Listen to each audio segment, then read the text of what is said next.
Hiya guys, and welcome back to my channel. So today I'm going to be sharing with you my top 10 favourite films that I think you should go and watch. Let's get straight in with this video.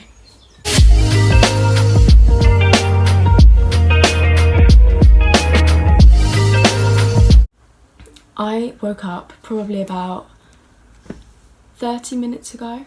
I woke up, rolled out of bed, put some mascara on, thought of a video to film, planned it out, and now I am doing it. So I'm a bit tired still, hence why I look like this. I look like I just woke up. I know, because I did. So the first video is Mamma Mia 1 and 2, because I didn't think I could take up 2 movie slots of this. But they are the best films ever. They're my all-time favourite films ever. So I'm going to read the description, just so you know what it's about if you didn't already know, which I'd be very surprised if you didn't, because it's a very famous film. So, Mamma Mia 1. The story of a bride-to-be trying to find her real father, told using hit songs from the popular 1970s group ABBA. Set on a colourful Greek island, the plot serves as a background for a young woman about to be married discovers that any one of 3 men could be her father. So I would say that description makes it seem a bit boring, but you're just gonna have to trust me that it's amazing and watch it. So it's a musical. I've probably seen the stage show about 5 times, which is more than most people have seen the film. That's how much I love it. And now Mamma Mia 2. So this is the description. In this musical romantic comedy, a woman grapples with running her mother's villa while also expecting her first child and worries that she won't be able to handle everything on her own. So she enlists 2 of her mother's friends for assurance, help and guidance. Again, that doesn't make it sound too good because that makes it seem like it's all about Sophie, the daughter, but it actually goes back in time and looks at Donna's time growing up, which was an amazing twist, and I think it is great. So it shows the 3 men that Donna was actually with when it happened. I'd definitely go and watch that. So the second film is San Andreas. So this is actually an action film, and I've probably cried about 4 times each time I've watched this film. I do tend to cry in films a lot, so I don't know if that's for everyone, but definitely go watch that. So I'm going to read the description. In the aftermath of a massive earthquake in California, a rescue chopper pilot makes his dangerous journey with his ex-wife across the state in order to rescue his daughter. So I think that description is actually quite good. It is an amazing film. It's so intense. Every single moment of it you're sitting on edge. You'll always be wanting to watch it. You won't be like checking your phone. It's so action-packed and I love it. So the third film is actually The Kissing Booth, which is very different to the last film that I just spoke about. It's such an amazing film. Based off 3 main characters and they have a very confusing life. It's very funny as well, but it's also so well made that it does make you feel bad for the actors. The description is: a high school student is forced to confront her secret crush at a kissing booth. Oh, is that it? Okay, so turns out that's it. But basically, this main girl has a best friend ever, and the best friend has a brother who is older, and the girl best friend likes the older brother, which is a no-go. And you'll see what he does when he finds out. So the 4th film is Endless Love. Now this is my 2nd favourite movie ever after Mamma Mia. It's a romance. However, it's not like one of those romances that's like all lovey-dovey. Like, there is a lot that goes wrong in this film, so I will read the description. Parental disapproval of 2 teenagers wrapped up in a passionate love affair causes a confusion of arson, death and insanity.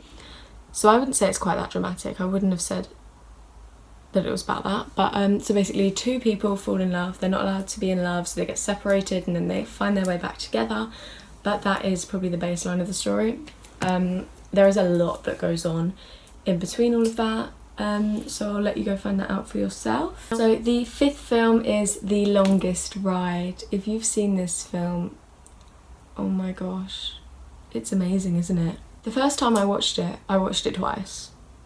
That's how much I loved it. Not because I hadn't been watching it the first time, because I loved it so much and wanted to watch it again.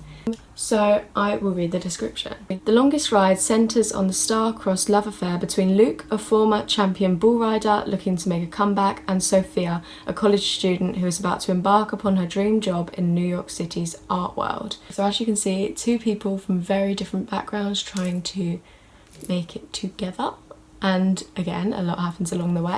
There are horses in it, and if you like horses, oh my gosh, they're in it a lot, so go watch it. I love it so much. It's probably my third favourite film ever. So the the sixth film is Every Day. I'm going to read the description. 16-year-old Rhiannon falls in love with A mysterious spirit who inhabits a different body every single day. Feeling an unmatched connection, Rhiannon and A try to find each other on a daily basis, always unsure of what or who the next day will bring. Soon the reality of loving someone who is a different person every 24 hours starts to take its toll, leaving Rhiannon and A to face the hardest decision either has ever had to make.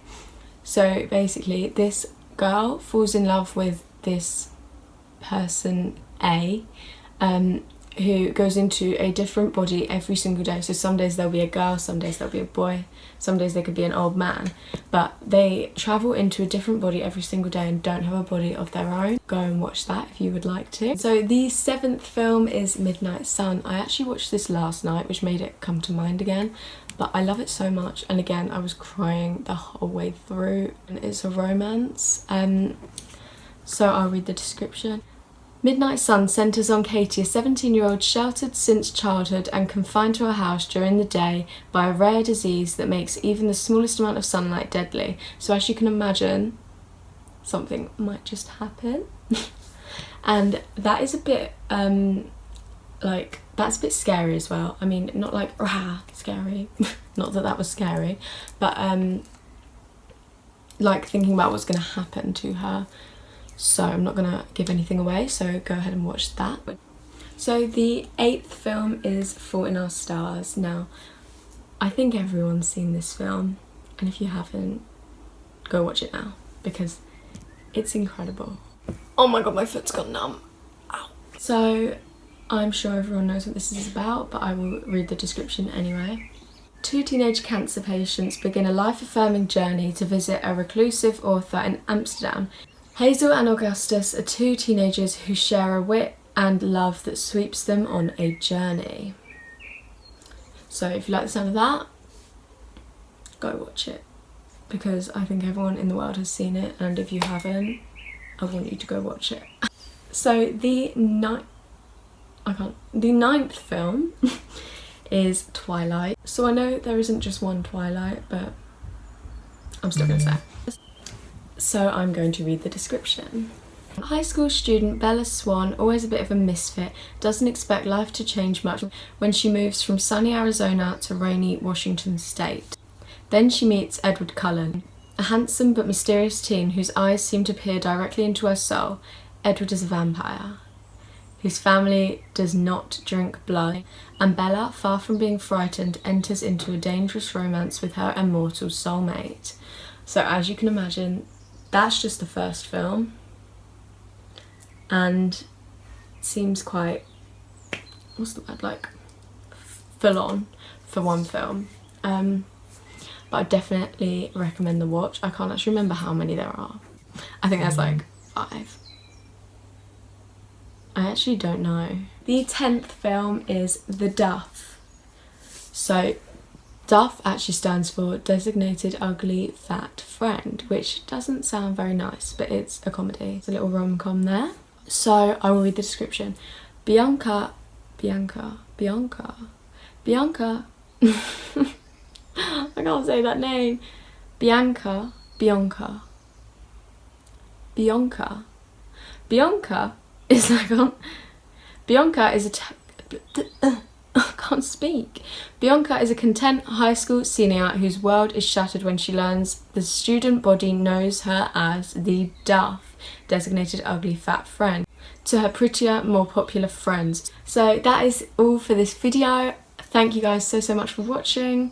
I really hope you enjoyed listening to my favourite films, and I hope you go give them a watch. Make sure to let me know in the comments which ones you do watch, if you do, and what you think of them.